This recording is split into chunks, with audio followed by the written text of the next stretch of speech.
did so because he was an American citizen unjustly detained, and that was enough for us. But since he has come back, a number of us have gotten to know him quite well. He had a chance to come meet Secretary Kerry at the State Department, and I have to say to you, I've come to see him as a particularly decent and courageous American, somebody who endured extraordinary hardship and pain for the sake of his principles and who's come out of it with such a positive attitude of just wanting to help others. I'm very glad that you guys gave him the opportunity to present his story today. The relationship between the United States and Egypt is very important for all the reasons that both distinguished members mentioned.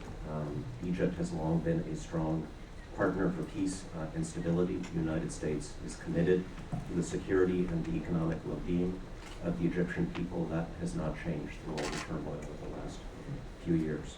We also know that Egypt faces unprecedented challenges today, including the threat of terrorism, the insurgency in the Sinai, attacks on military and police, terrorist attacks on civilians in Cairo and other parts of the country.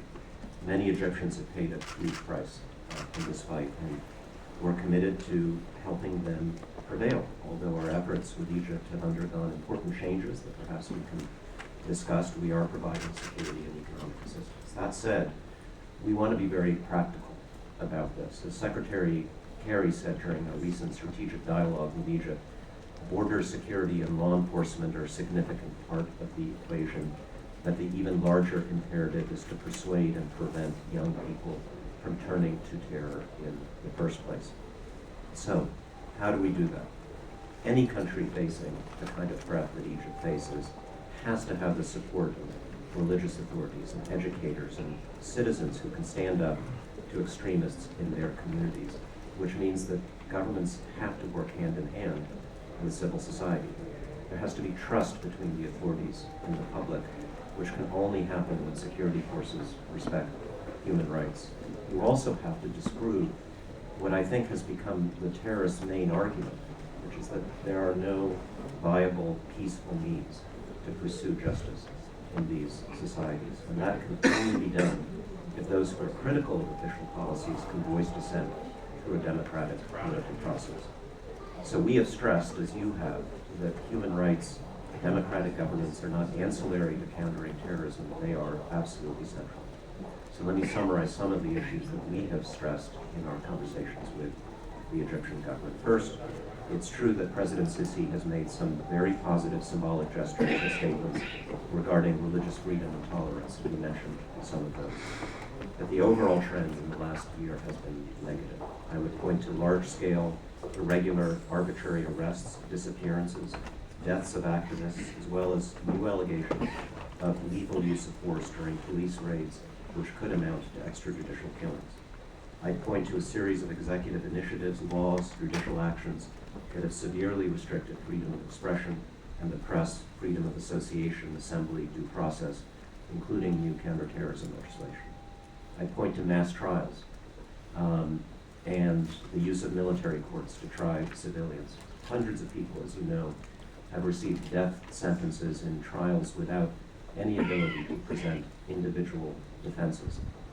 Now, we have pressed a number of these cases over the last several months. We welcome President Sisi's recent decision to release the Al Jazeera journalists, nearly 100 other activists, but many thousands of Egyptians remain in detention because they engaged in peaceful expression or took part in a demonstration or belonged to a political group, including many of the same young secular democracy activists who assembled in Tahrir Square in 2011.